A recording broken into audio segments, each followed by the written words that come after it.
버나드 윌리엄스 도덕적 운 이론은 일상생활 속에서 자주 접할 수 있는 흥미로운 여러 사례를 통해 생각해 볼 수 있는 주제입니다. 한적한 시골 마을, 해질녘이 되면 마을 사람들은 하나둘씩 집으로 돌아가 가족과 저녁 시간을 보내곤 했다. 그곳에는 조지라는 청년이 있었는데 그는 열심히 일하며 그의 가게와 친구들로부터 성실한 사람으로 평가받고 있었다. 어느 날 저녁, 조지는 친구들과 함께 시내에서 술을 마시고 늦게까지 떠들었다. 친구들은 떠날 시간이 되자 택시를 불렀지만 조지는 마을 집까지는 차로 10분도 걸리지 않는다며 직접 운전을 하고 가겠다고 우겼다. 집으로 가는 길에는 두 개의 경로가 있었다.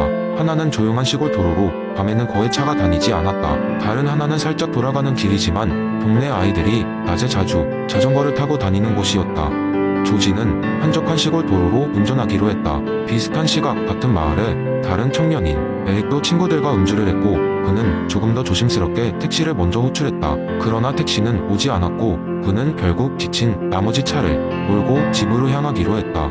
에릭도 똑같이 두 경로 중 하나를 선택해야 했다. 그는 습관적으로 아이들이 자주 다니는 길로 향했다. 에릭은 평소 그 길을 자주 다녔고 지금쯤엔 아무도 없을 거라 생각했다. 이제 중요한 순간이 다가왔다. 조지는 자신의 선택에 따라 안전하게 집에 도착했다. 아무런 일도 일어나지 않았다. 한편 에릭은 예기치 않게 도로를 가로지르던 어린아이와 사고가 나게 되었다. 다행히 큰 부상은 아니었고 아이는 빠르게 회복했지만 사건은 마을에 큰 충격을 주었다. 두 사람 모두 음주운전을 했고 결과적으로 하나의 선택지를 두고 다른 경로를 택했다. 조지는 별일 없이 넘어간 반면 에릭은 마을 사람들로부터 비난을 피할 수 없었다. 그의 의도나 행동의 본질은 조지와 크게 다르지 않았지만 그는 그저 나쁜 운을 가진 사람이 되었다. 버나드 윌리엄스 도덕적 운 이론이 여기서 문제로 떠오른다. 두 사람 모두 같은 실수를 저질렀지만 운에 따라 도덕적 평가가 달라진 것이다. 마을 사람들은 결과에 기반하여 조지보다는 에릭에게 더 엄격했다. 하지만 만약 에릭이 다른 길을 선택했다면 결과는 어떻게 달라졌을까? 그리고 그때 우리는 조지를 어떻게 평가했을까? 이 이야기는 우리가 누구를 비난하거나 용서할 때 얼마나 많은 요소가 얽혀있는지를 보여준다. 단순히 결과에 따라 사람을 평가하는 것이 아니라 의도와 상황, 그리고 그들이 통제할 수 없는 요소들을 함께 고려하는 것이 진정한 도덕적 판단이 아닐까 하고 생각해 볼 수 있는 기회를 제공한다. 결국 도덕적 운은 우리 모두가 이해하고 인정해야 할 복잡성을 지닌 개념이며 이는 공동체 내에서 서로를 어떻게 바라보고 대해야 하는지를 깊이 성찰하게 한다. 두 번째 이야기한 거는 에픽테토스의 철학을 깊이 연구한 한 젊은이가 있었다. 그의 이름은 아리스토스였다. 그는 매일 아침 일어나 에픽테토스의 가르침을 명상하며 하루를 시작하곤 했다. 그러던 어느 날 아리스토스는 사람들에게 에픽테토스의 중요한 메시지를 재미있게 전달하는 방법을 찾기로 결심했다. 그는 자신의 작은 마을에서 일어나는 여러 이야기를 바탕으로 사람들에게 철학적 메시지를 전할 수 있는 기발한 방법을 구상했다. 마을에는 늘 비가 오는 날씨 때문에 불평이 많은 남자 세티오스가 살고 있었다. 비가 오는 날이면 세티오스는 발을 동동 구르며 날씨에 대한 불만을 친구들에게 늘어놓곤 했다. 왜 비가 이리도 많이 오는 걸까? 이 비 때문에 아무것도 할 수가 없어. 라며 하늘을 향해 하소연했다. 그리고는 사람들에게도 비가 그치길 간절히 바라면서 자신의 불편함에 대해 끊임없이 이야기했다. 아리스토스는 세티오스를 향해 다가가 미소를 지으며 말했다. 세티오스, 너의 불만을 들으니 에픽테토스가 말한 통제할 수 있는 것과 통제할 수 없는 것의 구분이 떠오르는구나. 비가 오는 것은 우리가 전혀 통제할 수 없는 일이야. 하지만 어떻게 비를 대할지는 우리가 선택할 수 있지. 왜 통제할 수 없는 일에 이렇게 큰 에너지를 쓰고 있는 거지? 세티오스는 잠시 생각에 잠겼다. 그렇다면 비가 올 때 뭘 할 수 있단 말인가? 난 그저 짐에 갇혀 있을 수밖에 없지 않은가? 아리스토스는 무릎을 탁 치며 말했다. 물론이지. 비가 오는 동안 우리는 다른 재미있는 것들을 할 수 있어. 비를 피할 수는 없지만 책을 읽고 차를 마시며 느긋하게 시간을 보낼 수 있잖아. 아니면 오히려 비를 즐기며 빗속을 걷는 새로운 경험을 해볼 수도 있지.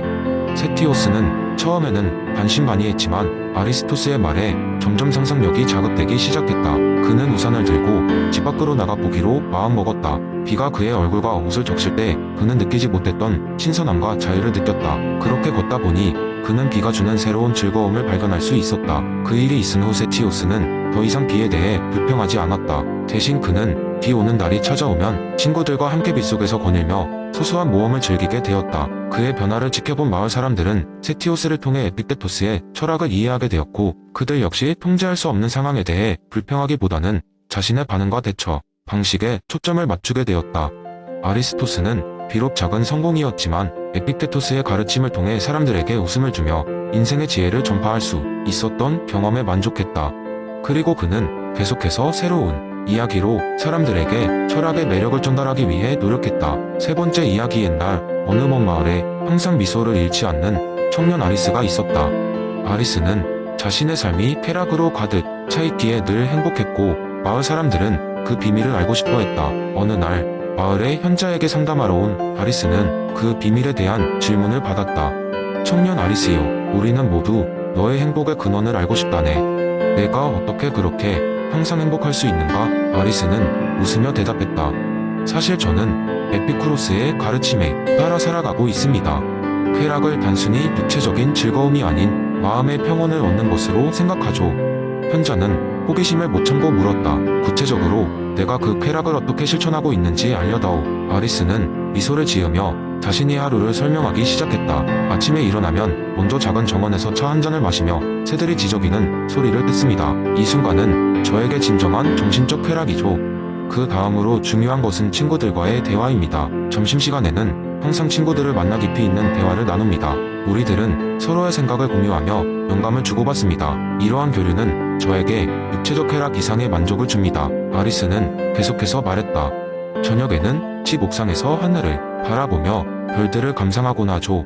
그때 느껴지는 광활한 우주의 신비는 제 마음 속 깊은 곳에 잔잔한 평안을 줍니다. 하지만 가장 중요한 것은 욕심을 버리는 것입니다. 저는 제가 행복해지기 위해 많은 것을 가지려 하지 않습니다. 모든 것을 간단히 소박하게 유지하려고 하죠. 과도한 욕망은 오히려 불안과 고통을 낳는다는 것을 알기 때문입니다.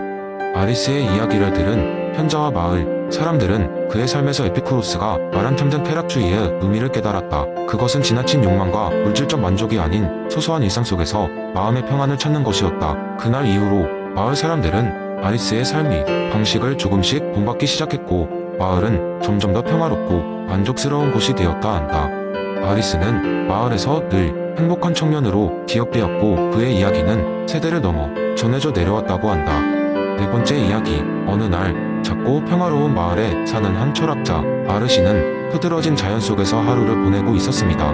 이 마을은 복잡한 도시와는 달리 사람과 자연이 조화롭게 어우러진 곳으로 아르시는 주로 이곳에서 자신의 사색을 즐겼습니다. 그날은 따스한 햇빛이 반짝이며 나무 잎사귀 사이로 쏟아져 내리는 날이었습니다. 아르시는 그늘 아래 앉아 언제나처럼 스피노자의 이론을 곱씹고 있었죠. 특히 그의 신즉 자연 이론에 대한 생각에 깊이 빠져들고 있었습니다.